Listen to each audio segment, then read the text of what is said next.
पढ़ाई करना शुरू की हुई थी और हमने पढ़ लिया था MGD तक, मीबोमियन ग्लैंड डिसफंक्शन तक, ठीक है। तो हम अब आ गए हैं आगे थीरियासिस पैल्पेब्रम पर। इसमें आईलिड की इन्फेस्टेशन होती है बाय थीरियस प्यूबिस, जो कि एक क्रैब लाइस है। जल्दी जल्दी कवर करते हैं इस चैप्टर को। मोड ऑफ ट्रांसमिशन इसका या क्लोज कॉन्टैक्ट या सेक्शुअल एक्टिविटी या फिर कोई फोमाइट्स होते हैं। सिम्टम्स इसमें क्या आते हैं? ब्लेफराइटिस वाले फीचर्स या ब्लेफरोकंजक्टिवाइटिस वाले फीचर्स, या फिर क्या होगा जब लाइस है यहाँ पर? इचिंग होगी, इरिटेशन होगी, ठीक है। ये मेन सिम्टम होता है। आप देखते हैं तो आपको थोड़ा सा एरिदीमा यहाँ पर नज़र आ रहा है, आपको नेट्स और एग्स उसके आई लैशेज़ के में नज़र आ रहे हैं, ठीक है। एडल्ट लाइस आपको नज़र आ सकती है which is adherent to some आई लैश, ठीक है, या फिर जो उसका फ्री मार्जिन है उसके साथ एम्बेड हुई हुई है। ब्लड स्टेन डेब्री भी मौजूद हो सकता है, ठीक है। तो इस पिक्चर को याद रखने और इसके अंदर जो चेंजेस साइंस आपको नज़र आ रहे हैं आपने बता देने हैं, और आप फिर आपने सोचना है कि ओके एक पेशेंट को ये इस तरह की कंडीशन है, वो क्या फ़ील कर रहा होगा, वो सिम्टम्स में डाल देने हैं, ठीक है। इसको कंफर्म किस तरह से कर लेंगे? स्लिट लैम्प अगर आपने देखा हो तो जस्ट उस पर अगर हम एग्जामिन कर लेना तो हम कंफर्म इसका डायग्नोसिस बता सकते हैं। ट्रीटमेंट के लिए हम क्या करते हैं कि हम फोर्सेप्स से ना वहीं पर मैनुअल रिमूवल करना शुरू कर देते हैं, ठीक है। फर्स्ट लाइस का, ठीक है। उसके बाद क्या है, या नेट्स का, ठीक है। उसके बाद क्या है कि हम क्या करेंगे कि एक लैश है जो कि बहुत ज़्यादा इन्वॉल्व है, या कुछ लैशेज़ हैं बहुत ज़्यादा इन्वॉल्व है, तो हम उन आई लैशेज़ को रिमूव कर देंगे या एटलीस्ट उनको ट्रिम कर देंगे, ठीक है। लेकिन कुछ पेशेंट्स कहते हैं कि नहीं, हम ये टॉलरेट नहीं कर सकते। उसके बाद टॉपिकल एप्लीकेशन अगर देखें तो इसके अंदर ना डिफरेंट एप्लीकेशन है, जिसके अंदर मर्क्यूरिक ऑक्साइड है जो कि एंटीसेप्टिक का काम भी करती है और इन्फ्लेमेशन भी कम कर रही है। पैरासिम्पैथोमाइमेटिक्स हैं जो कि टीआर की प्रोडक्शन ज़्यादा और इरिटेशन को कम करेंगे, जिसमें फाइजोस्टिगमीन और पाइलोकार्पिन है। फिर एंटी पैरासिटिक मेलाथायोन का आप शैम्पू दे दो, वेजलिन मॉइस्चराइज रखेगी उसको, और फ्लोरेसेंट डाई से आप लाइस को विजुअलाइज करने के लिए यूजुअली यूज़ करते हो। यूक्यू इससे कोई नहीं आया हुआ। ट्राइकियासिस को अगर देखें तो इसका मतलब जस्ट ये होता है कि आई लैशेज़ की डायरेक्शन वो नहीं है जो नॉर्मली होती है। जस्ट इस पिक्चर को देख रहे हैं, क्यों होता है ये? क्रॉनिक ब्लेफराइटिस है, क्रॉनिक कंजक्टिवाइटिस है, कोई ट्रैकोमा है, क्लेमिडियल इन्फेक्शन है यानी ऑटोइम्यून कोई कंडीशन है, कोई बर्न हुआ है, या फिर लिड मार्जिन की कोई इंजरी है, ठीक है। सो ये इसके जो कॉजेज़ हैं ये इंपॉर्टेंट हैं।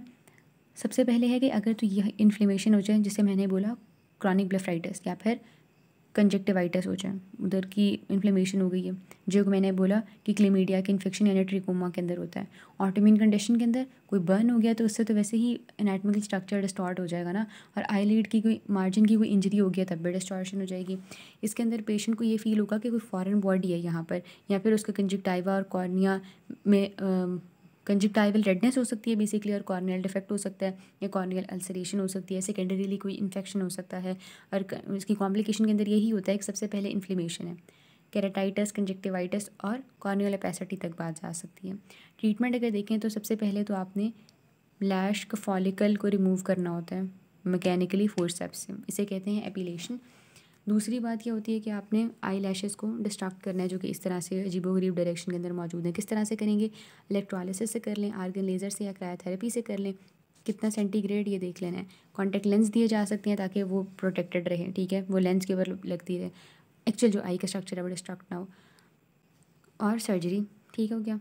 फिर उसके बाद डिफरेंशियल डायग्नोसिस क्या होता है ट्राइकियासिस का? उसमें सूडोट्राइकियासिस हो जाती है जो कि एंट्रोपियन की वजह से होती है, अभी हम आगे देखते हैं। डायट्राइकियासिस का मतलब है कि भाई ये देखो, डायट्राइकियासिस का मतलब है कि दो रोज़ हैं, एक सीधे लगे हुए हैं, एक टेढ़े लगे हुए हैं, ठीक है।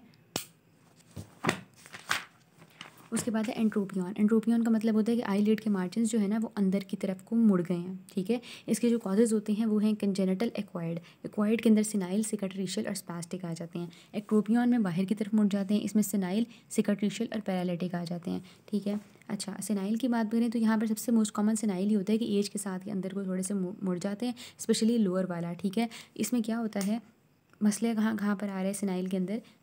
प्री सेप्टल जो पार्ट है वो प्री टार्सल पार्ट के ऊपर आ जाता है। ऑर्बिक्युलरिस मसल, एज के साथ मसलकुलर वीकनिंग हो रही है उसकी वजह से। दूसरी बात क्या है कि जो लेड के रिट्रैक्टर्स हैं उनकी एट्रॉफी हो गई है, टार्सल प्लेट की, और स्ट्रेचिंग ऑफ द कैंथल टेंडन हो गया यहाँ पे, ठीक है। तो ये चार कॉजेज़ हैं। कॉजेज़ इंपॉर्टेंट है, pre septal part pre tarsal part के ऊपर आ गया है, या फिर लोअर लिड रिट्रैक्टर्स का मसला है, टार्सल प्लेट का मसला है, स्ट्रेचिंग ऑफ द कैंथल टेंडन नहीं हुई भी तो ये अंदर को मुड़ जाएगा, ठीक हो गया। अच्छा जी, सिकाट्रिशियल का मतलब क्या होता है कि अब वो वाला कहाँ था, लोअर के अंदर। सिकाट्रिशियल कहाँ पर है, अपर के अंदर। सिकाट्रिशियल का मतलब होता है स्कारिंग। किसकी स्कारिंग, पैल्पेब्रल कंजक्टाइवा की स्कारिंग होती है, पैल्पेब्रल कंजक्टाइवा की। पैल्पेब्रल कंजक्टाइवा जो यहाँ पर अंदर होता है ना, इसके पीछे जो पिंक पिंक होगा उसे पैल्पेब्रल कहते हैं, ये वाला बल्बर होता है। तो वो रोटेट कर देती है अंदर की तरफ, ठीक है। फर्दर उन्होंने कॉजेज़ बताए हुए कि कंजक्टिवाइटिस बर्न या ट्रॉमा की वजह से हो सकता है। स्पैस्टिक पोस्ट ऑप होता है और लोअर के अंदर होता है। कंजेनिटल देखें तो डिफॉर्मिटी की वजह से होगा। क्लिनिकल फीचर्स जो इसके अंदर होंगे वो यही होंगे कि फॉरेन बॉडी है वही अंदर कोई लग रही है। एपिथेलियल डिफेक्ट्स आ सकते हैं, रेडनेस होगी, अल्सरेशन हो सकती है। ट्रीटमेंट के अंदर क्या होगा, कंजर्वेटिव ट्रीटमेंट होता है, आप टीयर्स दे दोगे, ठीक है, ताकि वहाँ पर जो इरिटेशन हो रही है वो थोड़ी सेटल हो जाए। आप लुब्रिकेंट दे दोगे, आर्टिफिशियल टीयर्स दे दिए, लुब्रिकेटिंग ऑइंटमेंट दे दी रात के लिए और टीयर्स दे दिए दिन के लिए, ठीक हो गया, मसला हल हो गया। और फिर क्या होता है कि आईलिड जो हैं उनको टेप किया जा सकता है, इधर करके टेप लगा दी, ठीक है, ऑक्यूलर सरफेस से दूर रखने के लिए। अच्छा, अब इनका ट्रीटमेंट ना अलग अलग दिया हुआ है। सेनाइल वाले का ट्रीटमेंट अगर देखें तो सेनाइल में का मतलब होता है कि एज के साथ डेवलप हो रहा है, right. So person just turned 40 and उसको सेनाइल एंट्रोपियन हो गया, ठीक है। तो he was like WWTF, I just got 40 और मुझे सेनाइल एंट्रोपियन हो गया। तो इसका ट्रीटमेंट क्या है, दैट इज़ वीज प्रोसीजर। दूसरे W से क्या है, मॉडिफाइड व्हीलर्स ऑपरेशन। T से क्या है, ट्रांसवर्स एवर्टिंग सूचर। और F से क्या है, फॉक्स प्रोसीजर, ठीक है। ये 4 प्रोसीजर्स के नाम हमने याद कर लेने हैं। इसके अलावा हमने क्या देखना है कि इसके अंदर हम सर्जिकल करेक्शन इस तरह से कर रहे होते हैं कि हॉरिजॉन्टल रिसेक्शन करनी होती है मसल की और टार्सस की, और हम वर्टिकली शॉर्टन कर रहे होते हैं आईलेट को, और हम प्रिवेंट कर रहे होते हैं इनवर्ड रोटेशन को इन्फीरियर मार्जिन की, ठीक है, ऑफ द टार्सस की। अच्छा, सिकाट्रिशियल के अंदर माइल्ड केसेस में आप टार्सल हिंज प्रोसीजर करते हो, जबकि जो स्क्वायर केसेस के अंदर होते हैं आप म्यूकस मेम्ब्रेन ग्राफ्ट भी देना पड़ सकता है, क्योंकि इसमें मसला क्या था, scarring of the palpebral conjunctiva. तो वहाँ पर या तो हिंज लगा दे सकते हैं या फिर आप उधर ग्राफ्ट लगा देते हो। सिनाइल के अंदर क्या होता है, टेप करना है, सॉरी स्पैस्टिक के अंदर सबसे पहले कॉज ट्रीट करना है, टेप करना है, और सूचर्स लगाए जा सकते हैं, उनको इवर्ट करके बाहर को निकाल के, और डीनर्वेशन ऑफ द मसल की जा सकती है कि वहाँ पर जो मसल है ना जो उसको अंदर की तरफ खींच रहा है उसको बोटॉक्स मतलब बोटुलिनम टॉक्सिन दे दो। कंजेनिटल में रिसेक्शन करनी पड़ती है एब्नॉर्मल पोर्शन की। एक्ट्रोपियन पर आए तो उसमें जो सिनाइल है लोअर लिड का होता है, यहाँ किसका था, लोअर लिड का ही था। अब वजह क्या होता है, सेनाइल लेग्जिटी या फिर टोन लॉस हो गई है, age related atrophic changes basically हो रहे होते हैं ना, वही वजह है। सिकाट्रिशियल स्कारिंग या कंट्रैक्चर हो गई है ऑफ द स्किन या अंडरलाइंग टिश्यू। कॉजेज़ क्या होंगे, बर्न, ट्रॉमा, मेडिकेशन या कोई पोस्ट ऑप सर्जरी की वजह से हो गया। पैरालिटिक के अंदर पैरालिसिस हो गया, फेशियल नर्व पैरालिसिस। कंजेनिटली है। उसके बाद है क्लिनिकल फीचर्स। क्लिनिकल फीचर्स के अंदर क्या होगा, देखो बाहर को ये है ना अगर, तो फिर क्या क्या हो सकता है, सबसे पहले तो है एपीफोरा होगा, ठीक है। क्रॉनिक कंजक्टिवाइटिस हो सकता है, एक्सपोज हुई भी है जगह तो एक्सपोजर केराटाइटिस हो जाएगा, एक्जीमा और डेर्मेटाइटिस हो सकता है। अब इसके ग्रेड्स होते हैं। ग्रेड किस तरह से हम करते हैं इसको कि यहाँ पर उन्होंने आई गेस ग्रेड 1 और 2 शो किए, मैं जस्ट नहीं 3 भी किया हुआ है, ओके। सो ग्रेड 1 के अंदर क्या होता है कि आपको पंक्टम सिर्फ इवर्ट हुआ होता है, बाहर को हुआ होता है। ग्रेड 2 के अंदर क्या होता है कि ब्लड मार्जिन भी इवर्टेड है और आपको पैल्पेब्रल कंजक्टाइवा नज़र आ रहा है। और ग्रेड 3 के अंदर क्या होता है, ये वाला ग्रेड 3 है, इसके अंदर फॉर्निसियल कंजक्टाइवा भी विजिबल होता है, ठीक है। ये बिल्कुल जो फॉर्नेस है ना, यहाँ वाला कंजक्टाइवा भी विजिबल होता है। ट्रीटमेंट, सेनाइल वाले के अंदर मीडियल कंजक्टाइवोप्लास्टी जिसके अंदर डायमंड शेप्ड पीस इन्वॉल्व होता है। Otherwise there could be horizontal lid shortening और कंट ज़िमेनोस्की प्रोसीजर जिसके अंदर पेंटागॉन एक्सियन करें, ठीक है। सिकाट्रिशियल वाले के अंदर VYZ और स्किन ग्राफ्ट, और पैरालिटिक के अंदर टीयर्स, लिब्रिकेटिंग और टार्सोरेफी, क्योंकि उसके अंदर नर्व पैल्सी हुई है, उस नर्व का हम क्या ही कर लें। कंजेनिटल में सर्जिकल रिपेयर होगा, ठीक है। टॉसिस या ब्लेफरोटॉसिस, इसमें एबनॉर्मल पोजीशन होती है अपर आईलेट की या ड्रूपिंग होती है। कंजेनिटल जो होता है वो आइसोलेटेड, बल्कि यहाँ से बताती हूँ मैं, किधर गया पेज, हाँ, कंजेनिटल सिंपल हो सकता है, वहाँ पर आइसोलेटेड क्यों लिखा हुआ था, अच्छा, आइसोलेटेड कंजेनिटल टॉसिस या सिंपल जो कंजेनिटल टॉसिस है वो। और फिर है मार्कस गंजाउ-विंकिंग सिंड्रोम, ब्लेफरोफिमोसिस सिंड्रोम। और एक्वाइड में देखें तो इसमें न्यूरोजेनिक, मायोजेनिक, एपोन्यूरोटिक और मैकेनिकल, ठीक है। अंदर से देख के फिर हम इस टेबल पे आते हैं, ठीक है। कंजेनिटल वाला जो है उसके अंदर नर्व सप्लाई जो है लिवेटर मसल्स की वो ख़राब हो गई है। सिंपल कंजेनिटल के अंदर स्किन क्रीज एब्सेंट होती है, this is important. Marcus Gunn jaw winking syndrome में क्या होता है कि आपकी ऑक्यूलोमोटर और मैंडिबल जो है ब्रांच ट्राइजेमिनल की, बेसिकली मैंडिबुलर और ऑक्यूलोमोटर नर्व, इनका मिसडायरेक्टेड क्रॉस इनर्वेशन हो जाती है। यानी जब मेस्टिकेशन हो रही है तब ब्लिंकिंग होती है। तो retraction of ptotic eyelid, withdraw movement, chewing, sucking, ये वाली चीज़ आ जाती है। अच्छा, फिर है कि सॉरी मैंने बोला कि ब्लिंकिंग हो रही है, it's not about blinking, it's about retraction of tosses. So whenever mouth is opened tosses retract हो जाते हैं, ठीक है। नॉर्मली टॉसेस ने पिपलरी एरिया को कवर किया होता है, लेकिन अगर ये मसला है तो टॉसेस रिट्रैक्ट हो जाएगा जैसे ही बच्चा मुंह खोलेगा। ब्लेफरोफिमोसिस देखें तो इसके अंदर बेसिकली 4 फीचर्स होते हैं। अब वो 4 फीचर्स क्या हैं? They are basically PTEB, which are ptosis, telecanthus, epicanthus inversus और ब्लेफरोफिमोसिस।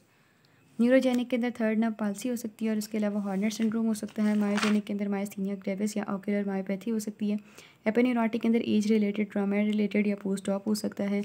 इसके अंदर क्रीज हायर लेवल पर मौजूद होती है और ये बायलेटरल मौजूद होता है या यूनिलेटरल भी हो सकता है। एलिवेटर फंक्शन इसमें नॉर्मल होता है। मैकेनिकल के अंदर ट्यूमर या इन्फ्लेमेशन इन्वॉल्व होती है। इन्वेस्टिगेशन अगर देखें तो इसके अंदर आइस पैक टेस्ट है जो कि आप किसके लिए करते हो? मायस्थीनिया के लिए।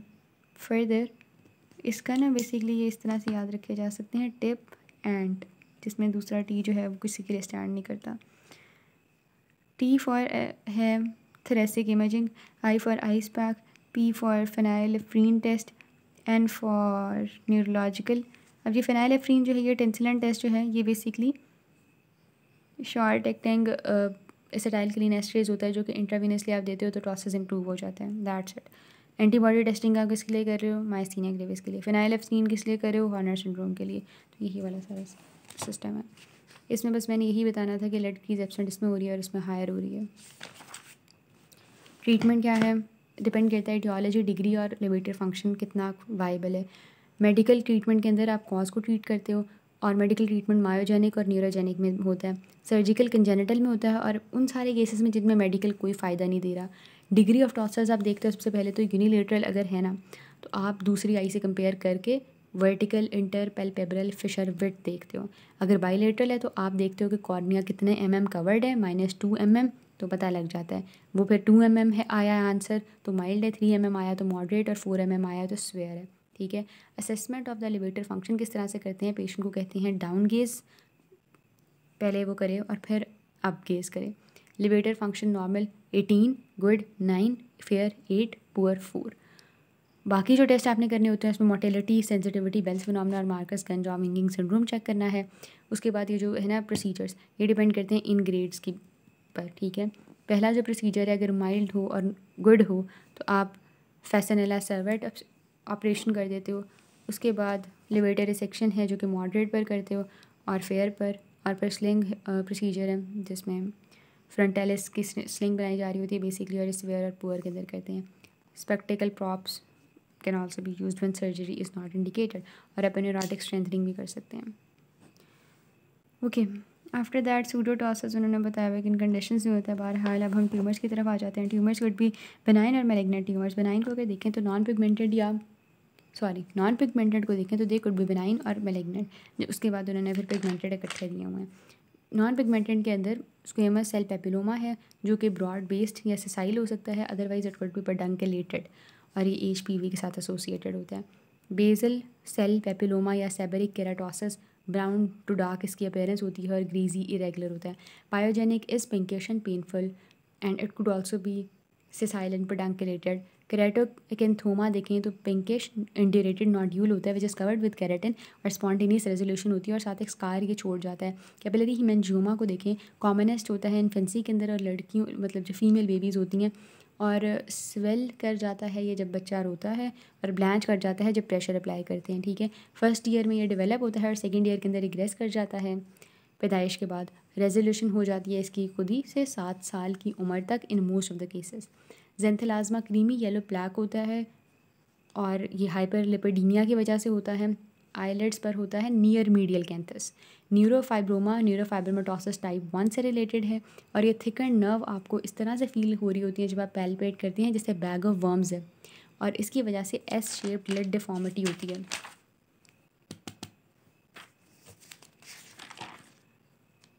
बेनाइन हो गए। मैलिग्नेंट पर आते हैं। BCC नोड्यूलर अल्सरेटिव मतलब नॉड्यूलर अल्सरेटिव, ये 2 टाइप होगी। तीसरी टाइप है स्क्लेरोजिंग, और ये कॉमनेस्ट कैंसर होता है आईलेट का, और ओल्ड एजेस होते हैं। एससीसी के अंदर बोवेन डिजीज़, नॉड्यूलर और अल्सरेटिव आ जाता है। सबक्यूटेनियस कैंसर के अंदर सबसे ज़्यादा, not subcutaneous, it's sebaceous gland का कैंसर मेबोमियन के अंदर ज़्यादा कॉमन होता है एज़ कम्पेयर टू जीज। और अपर लिड इन्वॉल्व कर रहा होता है नॉड्यूलर या स्प्रेडिंग। मैं कंफर्म कर लूँ, मुझे अपनी राइटिंग की समझ नहीं आ रही है। हाँ, नॉड्यूलर या स्प्रेडिंग टाइप का हो सकता है। ठीक हो गया।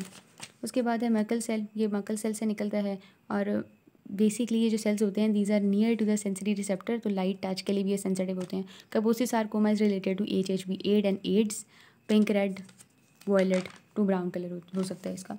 पिगमेंटेड को देखें तो उसके अंदर कंजेनिटल मेलानोसाइटिक नेवस होता है जो कि बर्थ पर मौजूद होता है, और ब्राउन टू ब्लैक इसकी अपीयरेंस होती है। बॉडी के साइज़ के साथ इसका साइज़ इंक्रीज़ होता है और यूजुअली बेनाइन होता है।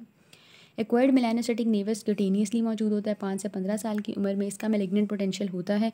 It could be junctional, compound या intradermal, which occur in young, middle and older ages and occur between epidermis and dermis.